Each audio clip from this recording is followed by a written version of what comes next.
बच्चों, आप सब सामाजिक विषय में इतिहास पढ़ रहे हैं। इतिहास में पहला पाठ है इतिहास जानने के स्रोत। आप सबको पहला पाठ मैं पढ़ा चुका हूँ।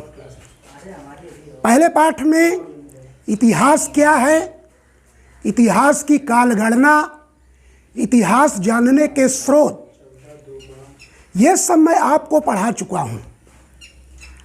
देखिए प्यारे बच्चों, आप सबके किताब में जो अभ्यास प्रश्न दिए गए हैं, 4 प्रकार के प्रश्न हैं आपकी किताब में। जैसे एक प्रकार का प्रश्न है वस्तुनिष्ठ प्रश्न। वस्तुनिष्ठ प्रश्न में प्रश्न रहता है, जैसे प्रश्न है पुरालेख शास्त्र कहलाता है, और 3 विकल्प रहेंगे।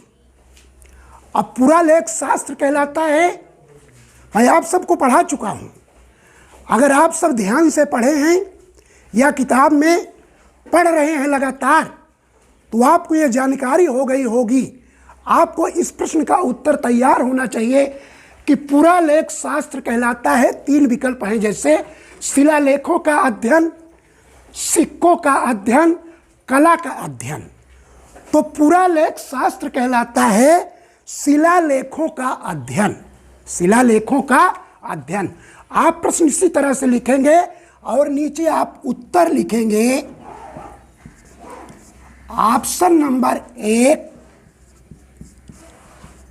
शिलालेखों का अध्ययन। ये पहला प्रश्न आपका वस्तुनिष्ठ प्रश्न का हल हो गया। इसी तरह से और प्रश्न हैं वस्तुनिष्ठ के, 3 प्रश्न हैं। दूसरे प्रकार का प्रश्न है अतिलघुत्तरीय प्रश्न। अतिलघुत्तरीय प्रश्न का उत्तर आपको हम इस वीडियो के माध्यम से भेजेंगे नोट। जैसे प्रश्न है कि इतिहास किसे कहते हैं, इतिहास किसे कहते हैं, यह भी मैं आपको पढ़ा चुका हूं। अब आपको लिखना है अतिलघुत्तरीय प्रश्न में। जैसे है अतिलघुत्तरीय प्रश्न,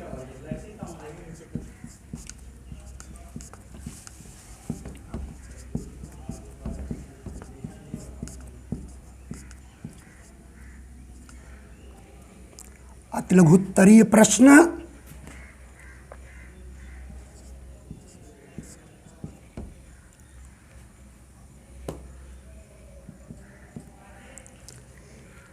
इतिहास किसे कहते हैं। उत्तर आप लिखिए, अतीत की घटनाओं का क्रमबद्ध वर्णन ही इतिहास कहलाता है। अतिलघुत्तरीय प्रश्न का उत्तर 1 से 2 लाइन के बीच में होता है। तीसरे प्रकार का प्रश्न है लघु उत्तरीय प्रश्न।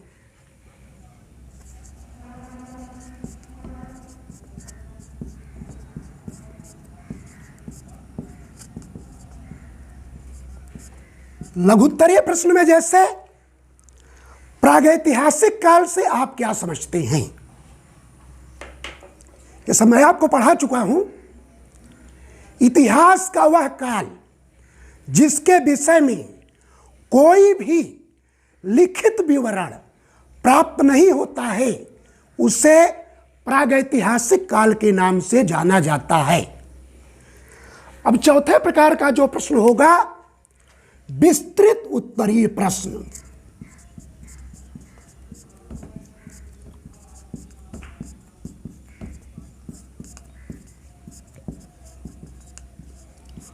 अब विस्तृत उत्तरीय प्रश्न में जैसे इतिहास के स्रोतों का वर्णन कीजिए।